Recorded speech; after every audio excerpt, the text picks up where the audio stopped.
Halo, jumpa lagi bersama Deki di Papua Smart. Di video kali ini saya sebagai relawan jangkar jaringan akar rumput for Prabowo dan Mas Gibran. Di samping kanan saya ini ada dua sahabat saya. Nanti sebentar kita akan kenal lebih dalam. Namun di sini yang menjadi topik pembahasan kita adalah terkait dengan isu-isu miring untuk Prabowo. Di sini saya mau buka dulu bahwa alasan kenapa kita buat pertemuan ini, diskusi ini, karena kita menilai bahwa Prabowo adalah sosok figur pemimpin yang layak dan pantas untuk melanjutkan program-program kerja daripada Pak Jokowi.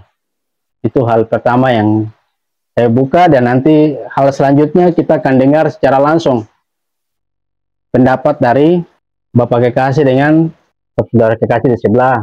Nanti kita akan dengar secara langsung lebih jelas alasan-alasan apa sehingga kami orang Papua mendukung Prabowo. Ya, kita lanjut dulu ke yang muda dulu. Baik, saya perkenalkan diri. Terima kasih, nama saya Fredrik Wamrau. Alasan ya? Alasan saya kenapa mendukung Prabowo Gibran. Ya baik, sebagai warga negara Republik Indonesia yang taat akan undang-undang yang berlaku di Republik Indonesia, setiap anak bangsa memiliki hak politik yang dijamin untuk memilih. Karena kita negara demokrasi, kita bebas. Tidak ada intimidasi atau pihak-pihak mana yang memaksa kami harus memilih calon tersebut. Inisiatif saya sendiri dari hati saya gunakan hak politik saya memilih Bapak Prabowo Subianto sebagai calon Presiden Republik Indonesia periode 2024-2029 bersama Mas Gibran. Alasannya karena mereka berdua adalah calon yang sangat cocok, di mana gabungan antara usia senior dengan junior. Jadi ada keseimbangan. Pak Prabowo untuk berbicara keutuhan NKRI, Prabowo orangnya sangat bagus, basic militer. Kemudian kita bicara produktif usia muda untuk anak-anak muda untuk pembinaan UMKM yang lain-lain, Mas Gibran sangat cocok. Jadi alasan saya memilih Bapak Prabowo dan Mas Gibran karena ada satu hal, kami tidak bicara yang ke belakang yang sudah berlalu, kami anak-anak muda, kami bicara masa depan. Masa depan Indonesia akan menghadapi tantangan geopolitik baik nasional dan internasional. Diperlukan pemimpin yang bisa berdiri dan mempersatukan tanpa membedakan unsur agama, ras, dan lain-lain. Dan sosok itu ada di Pak Prabowo dan Mas Gibran. Dan satu lagi yang terakhir saya sampaikan bahwa kita tidak butuh pemimpin yang membuat sesuatu yang merubah-rubah lagi, karena ini hanya melanjutkan estafet sesuatu yang bagus patut dipertahankan dan dilanjutkan, tidak perlu dirubah dan kerja dari awal lagi. Terima kasih. Nah, luar biasa. Nah, sebentar kita diskusi lebih panjang. Ya, itu dari Fredrik Wamrau ya? Ya. Fredrik Wamrau. Ya, kita lanjut ke tempo. Bapak yang paling ganteng ini, mungkin Bapak perkenalkan diri, langsung sampaikan alasan-alasan apa Bapak mendukung Pak Prabowo dan Gibran. Baik, terima kasih atas kesempatan yang diberikan untuk saya menyampaikan apa yang menjadi pilihan untuk kami. Baik, sebelum saya membicarakan, kita membahas lebih lanjut, saya perkenalkan nama saya Dane Wamafma. Alasan kenapa saya itu mendukung Bapak Prabowo Mas Gibran, karena bagi saya negara ini sudah pada saat waktunya harus dipimpin oleh sosok pemimpin yang berjiwa patriot. Luar biasa. Ya, seperti Pak Prabowo. Kenapa? Sehingga ada keputusan-keputusan yang bersifat sakral ya, seperti itu. Itu dengan tegas, ya. Dengan tegas harus diambil kebijakan. Jadi ketegasan-ketegasan daripada Pak Prabowo selama ini kami lihat sosok pemimpin yang betul-betul punya jiwa patriot, ya. Terutama ya, minta maaf, beliau mungkin dijuluki sebagai singa dari Asia. Itu sudah benar. Karena biasa. singa ini adalah raja hutan, yang mana dia menguasai seluruh hutan, ya. Jadi sistem yang nanti ke depan Bapak Prabowo sudah jadi pemimpin, jadi presiden, mungkin sistem ini yang akan dibangun. Dan itu saya akan setuju sekali, ya. Kemudian kenapa Bapak Prabowo harus bawa Mas Gibran? Karena mengingat bahwa dulu, ya, dulu dan sekarang ini suasana modern, ya, modern. Ya. Dunia politik pun modern. Kalau dulu masa Pak Prabowo mungkin sama saya sama, sekolahnya pakai batu kalam, ya.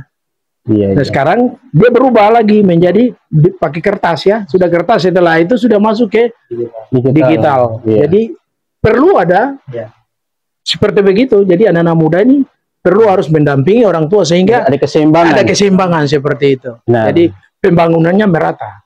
Ada pengkaderan juga. Iya, betul. Ya. Jadi sini mengacu kepada mungkin nanti jua-jua pemimpin yang akan datang pun akan mengalami hal yang sama. Jadi saya 100% mendukung Pak Prabowo sama Mas Gibran. Mungkin itu saya punya sedikit masukan untuk Pak Dek. Luar biasa. Selanjutnya terima kasih Pak Dek. Mantap, mantap. Iya. Iya, ini sangat menarik karena tadi ada perwakilan dari muda dan dari orang tua. Jadi ada perwakilan Prabowo dan perwakilan Pak Gibran. Iya. Tadi yang sangat menarik adalah dari perwakilan dari yang muda, di mana menyampaikan bahwa Pak Gibran adalah sosok pemimpin muda yang sangat kita sebagai anak-anak muda dukung, karena program-program UMKM tadi Pak Fred sampaikan mungkin ini menjadi suatu hal yang sangat menarik. Dan menurut Pak Fred sendiri sosok Pak Gibran seperti apa? Baik, terima kasih saudara pengacara. Menurut saya Pak Gibran sebagai sosok yang tidak beda jauh dengan bapaknya, yaitu bisa merangkul semua umat beragama tanpa memandang satu agama tertentu. Saya sebagai seorang pemeluk agama Nasrani, saya melihat bahwa Mas Gibran mampu merangkul semua agama. Ambil contoh situasi Natal di Solo, itu Mas Gibran ini mampu bisa datang hadir sebagai kepala daerah yang bisa masyarakat atau yang beragama Nasrani, mereka bisa rasakan bahwa benar-benar kehadiran seorang kepala daerah itu tanpa membedakan, bisa hadir di situasi dalam keadaan Natal maupun acara-acara sakral dari agama lain. Nah, ini yang menurut saya ini beliau sangat bagus, toleransi bagus. Kemudian dari sisi ekonomi tidak perlu kita pertanyakan lagi, karena Mas Gibran adalah orang yang berpikir sangat kreatif. Situasi sekarang kita tidak harus sekolah untuk punya ilmu atau punya ijazah sampai tinggi-tinggi, tapi bagaimana kita bisa meminimalisir atau memanfaatkan peluang yang ada untuk menciptakan lapangan kerja dan mendapatkan uang untuk menghidupi kehidupan yang keras saat ini. Jadi menurut saya alasan saya memilih Mas Gibran karena ya saya melihat dari sisi ekonomi mantap dan jiwa muda, kemudian merakyat, dan yang paling penting adalah bisa menjaga kerukunan umat beragama. Terima kasih. Oh, luar biasa. Berarti Mas Gibran ini mencontohi apa yang sudah dilakukan oleh orang tuanya, ya. Benar. Jadi ya, kata pepatah bahwa buah tidak jatuh jauh dari pohonnya. Dan untuk Bapak, kita melihat bahwa hari ini Prabowo ini, kita di kalangan Papua sendiri, mereka banyak yang bilang bahwa ya pelanggaran HAM yang lain. Tapi ya tadi Pak Fred sampaikan bahwa kita yang muda, kita yang hari ini ada, kita berpikir ke depan tentang bagaimana program-program Jokowi ini bisa dilanjutkan, ya. Ya, jadi kalau menurut Bapak sendiri, pandangan Bapak untuk Pak Prabowo ini seperti apa? Baik, terima kasih lagi untuk kesempatan.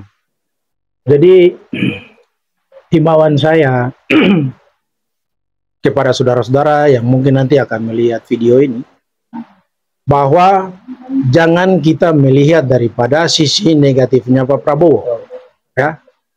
Karena begini, negara ini aman, dia berjalan normal, itu keamanannya ada di atas pundak militer, begitu. Dan pada saat itu dia menjalankan, dia punya tanggung jawab sebagai seorang pemimpin. Ya. Jadi kita tidak bisa salahkan, ya. Kita bisa lihat, oh, ini benar atau tidak. Kalau memang yang selama ini Pak Prabowo waktu menjabat sebagai Danjen Kopassus, terus ada pelanggaran HAM yang dilakukan di tanah Papua, ya kemungkinan, bukan kemungkinan, dan jelas itu sudah ada perintah yang dia harus melaksanakan tugas itu. Berarti ya, sebagai begitu. seorang prajurit dia harus menjalankan kepada komandan. Itu begitu. Begitu. Dan kita pun demikian, bekerja di mana, misalkan kita bekerja di instansi-instansi terkait, pasti kita hormat dan tunduk kepada pimpinan, begitu. Ya, seperti itu. Dan beliau sangat tegas. Kemudian kita sebagai orang Papua, kita ini lebih apa namanya ya? Kita dekat sekali dengan agama ya. Iya. Kita. Jadi menurut saya apa namanya ya?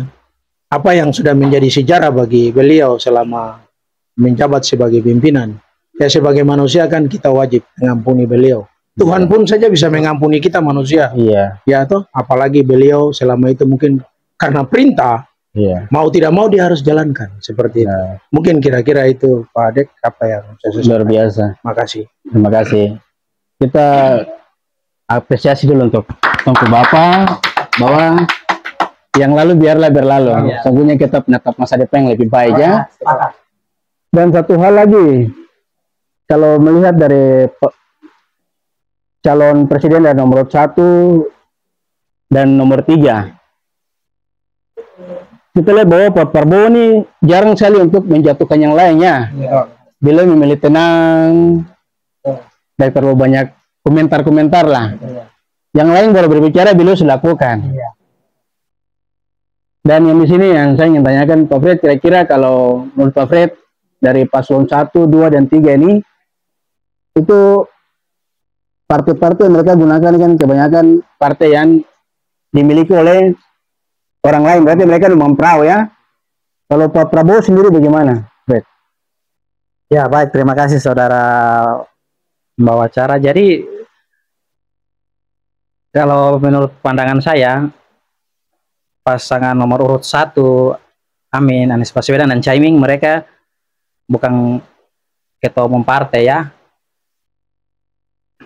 Caimin ketua umum PKB, Anies Baswedan bukan, ketua umumnya Pak Surya. Jadi kita bandingkan dengan pasangan nomor 2 Prabowo Subianto. Prabowo Subianto ini sesungguhnya tidak ada muatan kepentingan apa-apa. Dia murni mempersembahkan jiwa dan raganya di akhir usianya untuk membela dan menjaga keutuhan NKRI. Pertama, beliau seorang prajurit yang kemudian pensiun dan membuka usaha dan dirikan partai sendiri Gerindra dan ketua umum sampai sekarang. Sisi ekonomi beliau kuat dan itu menjadi kekuatan untuk tidak perlu tunduk kepada partai-partai yang lain untuk masyarakat luas Indonesia. Jadi kalau PDIP pasangan nomor 3 di PDIP bilang, Ibu Mega bilang apa namanya, Ganjar sebagai petugas partai, di Prabowo mungkin tidak. Dia sebagai petugas rakyat. Kami memberikan mandat dan kami coblos dia, dan dia akan menjalankan tugas sebagai presiden. Jadi untuk pasangan nomor urut 3 dengan 1, menurut saya mereka akan lebih memilih untuk mendengar arahan dari ketua umum karena mereka bukan pemilik partai. Mereka ya katakanlah boneka lah. Iya. Oke. Baik, terima kasih. Luar biasa.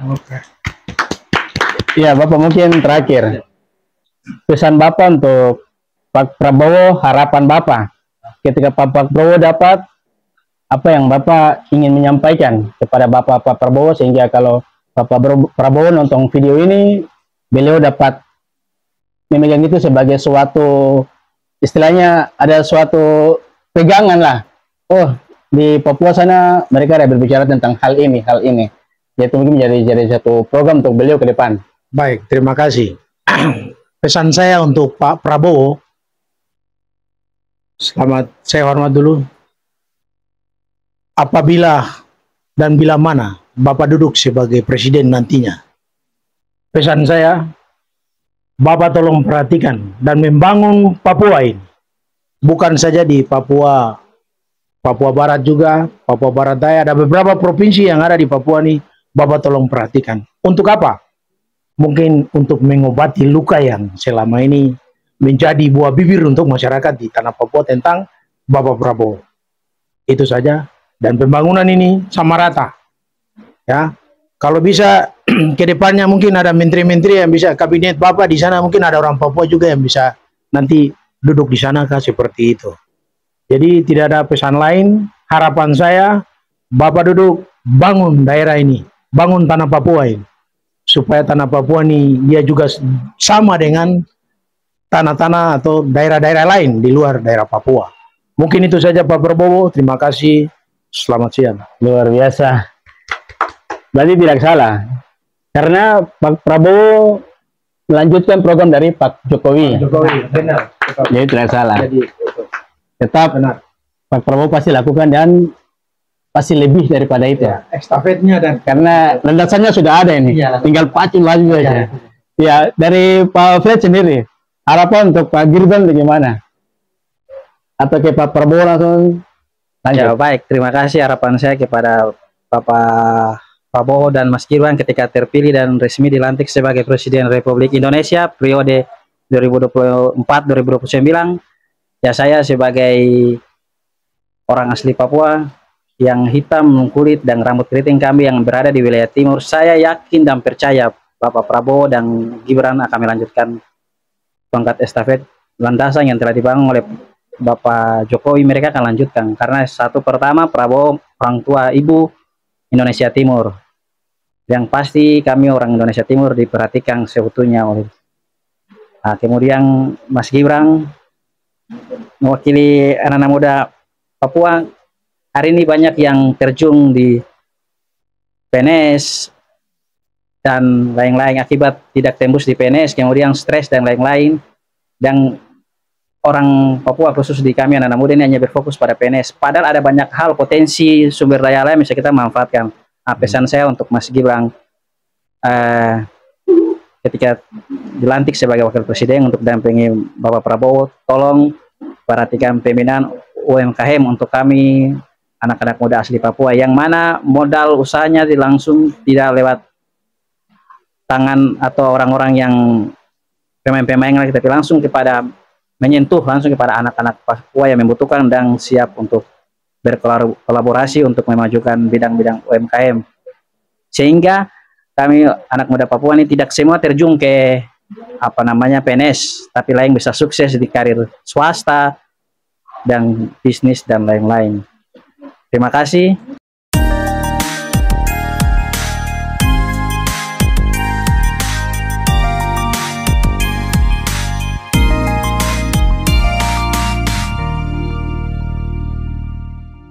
Ya baik, kita lanjut ke sesi kedua.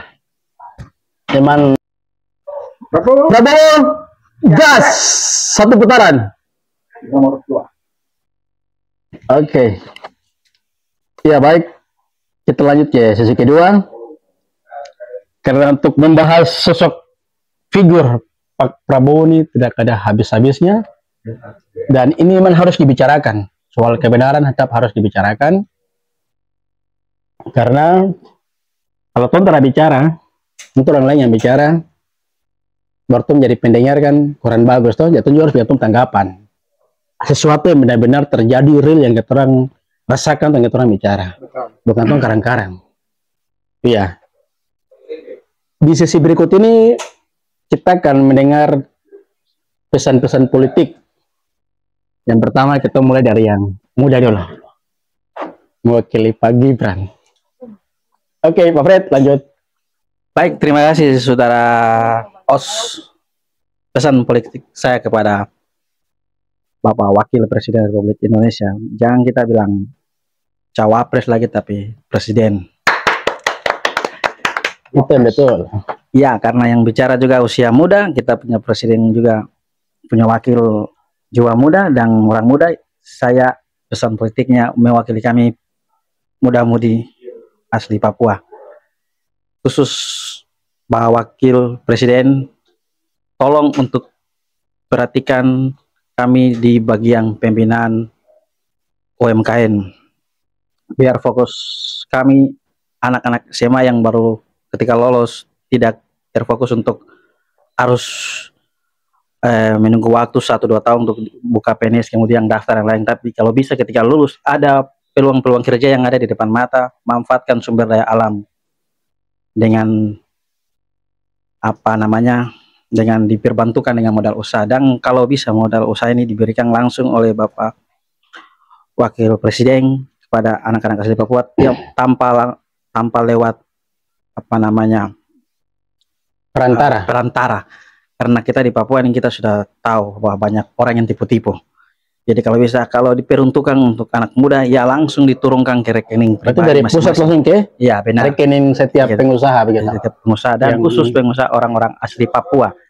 Karena ini untuk membuat kami anak-anak muda nih sedikit ada kesibukan kerja, sehingga tidak ada pikiran untuk mau jalan pesta miras dan lain-lain. Nah, akhirnya kacau dan kami dicap separatis dan lain-lain. Itu dasarnya karena ekonomi saja. Kalau kita semua ada kesibukan, ada kerja, aktivitas, anak-anak muda pasti pikirannya hanya bangun hari ini kerja untuk cari uang, besok lagi begitu, tidak ada pikiran lain. Baik, terima kasih. Biasa. Mungkin Pak Fred masih diskusi lagi terkait dengan usaha UMKM ini memang suatu program cemerlang yang dibuat oleh Pak Gibran. Artinya beliau lebih fokus kepada UMKM untuk usaha milenial hari ini, karena hari ini banyak yang lebih terjun ke dunia digital. Jadi soal usaha-usaha penjualan online ini yang Pak Gibran lagi fokuskan. Ya, ini yang menjadi harapannya. Untuk bagaimana Pak Gibran benar-benar jangan cuma asal bicara saja, kalau bisa nanti dibuktikan seperti Kupu Bapak begitu. Kupu Bapak itu terasal bicara tapi langsung buktikan. Jadi kalau bisa hal-hal yang sudah disampaikan pada saat momen politik ini jangan menjadi janji politik saja ya Pak Fred. Tapi kalau bisa langsung Pak Gibran buktikan. Baik, ya, jadi saya juga sangat berharap seperti begitu. Kalau bisa dibuktikan, jadi apa yang diucapkan sama juga dengan yang dilakukan. Jadi ini untuk membuktikan bahwa kami benar-benar orang Papua itu mencintai Bapak Jokowi, dan cinta kami juga tetap dilanjutkan kepada Mas Gibran yang notabene adalah putra sulung Bapak Jokowi. Untuk itu kami membutuhkan sebuah bukti kerja langsung seperti yang sudah dilakukan oleh Bapak Jokowi. Jadi biarlah momen politik ini setelah terlewati, isu-isu atau janji-janji politik itu dapat direalisasi, sehingga kami orang asli Papua khusus yang muda-mudi kami lihat ini dan kami bangga bahwa sosok Gibran Rakabumi mampu menerjemahkan janji-janji kampanye dengan realisasi di lapangan, dan ini menjadi kebanggaan kami karena telah melanjutkan tongkat estafet pembangunan di tanah Papua, dan pastinya kami bangga sekali. Terima kasih. Luar biasa. Ya, kita lanjut ke Bapak di sebelah sini, di mana Bapak menyampaikan pesan-pesan politik. Kalau tadi yang dari muda, perwakilan Pak Gibran, ini langsung kita lihat pandangan dari orang tua untuk bagaimana pesan politik kepada Pak Prabowo. Baik. Pesan politik dari kami tidak panjang lebar. Kami mau sampaikan kepada Pak Presiden Prabowo dan Wakil Presiden Pak Mas Gibran untuk pembangunan. Yang saya berbicara sekarang ini, pesan politik saya untuk masalah pembangunan di daerah, ya, khususnya di Papua. Kalau bisa Pak Presiden dan Pak Wakil Presiden sendirilah yang menjadi pemantau, ya, terutama untuk anggaran-anggaran pembangunan di daerah. Yang lebih utama lagi itu Otsus. Otsus ini sudah 2 periode ini kami sudah gagal, Pak. Gagal. Kami masyarakat kecil di bawah akar rumput tidak menikmati itu. Itu kemana, Pak? Jadi pesan saya, kepada Bapak Presiden, Pak Prabowo dan Mas Gibran, Wakil Presiden. Tolong perhatikan hal ini. Kenapa saya tegaskan? Karena kalau bukan Pak Presiden Prabowo dan Mas Gibran, siapa lagi? Dan kalau bukan sekarang, kapan lagi? Kira-kira itu pesan saya. Selebihnya saya ucapkan terima kasih dan selamat sore, Pak. Ya baik, terima kasih. Kita lanjut. Yang berikut ini sesuatu yang membuat orang Papua juga merasa sakit hati. Karena ada salah satu calon wakil presiden menyampaikan bahwa kita orang Papua ini jumlahnya sedikit. Jadi untuk hitungan-hitungan politik kita mau pilih kah tidakkah, dia tetap menang. Yang menjadi pertanyaan saya nih, kita orang Papua nih mungkin bukan bagian daripada NKRI kah apa? Sehingga harus bisa ada statement-statement seperti begitu. Jadi menurut tanggapan dari Pak Fred yang muda dulu, bahwa Pak Jokowi tidak melihat orang dari sisi jumlah, tapi kenapa Pak Jokowi bisa membangun orang Papua? Baik, terima kasih Saudara Reki. Jadi saya mau tanggapi apa yang disampaikan oleh Pak Mahfud. Ya memang bicara jumlah kami orang asli Papua sedikit. Tapi saya mau katakan bahwa orang Papua ini punya magnet politik di tingkat nasional sangat tinggi. Kami minoritas, tapi kami punya magnet politik sangat tinggi. Saya katakan begitu karena Jokowi awal kampanye periode 2014 dimulai dari Tanah Papua Negeri Terbitnya Matahari. Kemudian periode berikut lagi kampanye lewat Tanah Papua. Itu artinya apa? Tanah Papua ini bawa berkat. Kami sedikit jumlah, tapi kami punya berkat ada di sini. Jadi setiap pemimpin calon presiden yang datang ke Papua berkampanye dari Papua pasti jadi seperti yang sudah dilakukan kemarin oleh Mas Gibran. Baik, terima kasih. Iya baik, terima kasih Pak Fred. Luar biasa. Berarti Papua ini merupakan tanah yang diberkati. Jadi jangan melihat dari jumlah. Kata Pak Gustur bahwa dia tidak takut orang Kristen, siapapun tidak takut, dia cuma takut untuk doa. Jadi itu sudah. Tinggal diterjemahkan saja. Iya, kalau dari Bapak bagaimana? Baik, kalau dari saya, apa yang tadi disampaikan oleh Saudara Adik Fredik itu memang benar, ya. Kemudian saya berbicara banyak tentang Pak Prabowo, ya, Pak Presiden. Hormat, karena Pak Presiden itu untuk orang Papua itu bukan baru dikenal. Khusus Pak Presiden Pak Prabowo itu sudah dikenal oleh orang Papua. Kalau untuk kita berbicara soal dua orang kandidat ini, ya kemungkinan besar masih ada tanda tanya ke depan. Ya, saya mau terus terang saja bahwa apa yang mereka buat untuk tanah ini.